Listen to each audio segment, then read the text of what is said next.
Welcome to steno dictation. Dictation 5 second बाद शुरू होगा।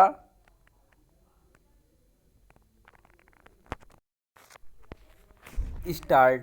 इससे संतुष्ट नहीं हुआ जा सकता कि उत्तराखंड में हल्द्वानी के बनभूलपुरा इलाके में हुई भीषण हिंसा में शामिल कुछ संदिग्ध तत्वों को गिरफ्तार कर लिया गया है, क्योंकि इन गिरफ्तारियों के आधार पर यह नहीं कहा जा सकता कि दंगाइयों के दुस्साहस का दमन हो सकेगा।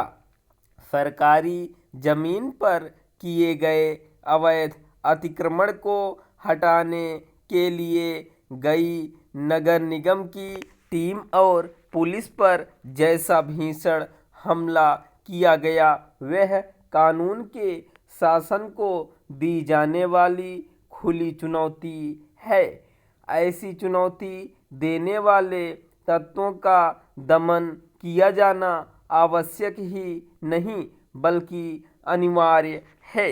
इसकी अनदेखी नहीं की जा सकती कि सरकारी जमीन पर काबिज लोगों ने न केवल पुलिस पर हमला किया बल्कि थाने को आग भी लगा दी। यह तो गनीमत रही कि पुलिसकर्मी किसी तरह जान बचाकर भागने में सफल रहे, अन्यथा उन्हें थाने के अंदर ही जलाकर मार दिया जाता। यह साधारण बात नहीं कि दंगाइयों के हमले में करीब 200 पुलिसकर्मी घायल हुए। इसका सीधा मतलब है कि दंगा करने वालों ने पूरी तैयारी कर रखी थी और उन्हें न तो पुलिस का कोई भय था और न ही अदालती आदेशों का उनके लिए कोई मूल्य महत्व था। आखिर जब हाई कोर्ट ने नगर निगम की जमीन पर अवैध कब्जा करने वालों को राहत देने से इनकार कर दिया था, तब फिर उन्हें अदालत के आदेश का पालन करना चाहिए था या फिर हाई कोर्ट के फैसले के खिलाफ सुप्रीम कोर्ट जाना चाहिए था। इस तरह से कानून हाथ में लेना खुली अराजकता के अलावा और कुछ नहीं। भीषण हिंसा का शिकार बना हल्द्वानी का बनभूलपुरा क्षेत्र वही इलाका है जहां रेलवे की जमीन पर भी बड़े पैमाने पर अवैध कब्जा किया गया है। हाई कोर्ट ने रेलवे की जमीन को भी खाली करने के आदेश दिए थे। फिलहाल यह मामला सुप्रीम कोर्ट में लंबित है।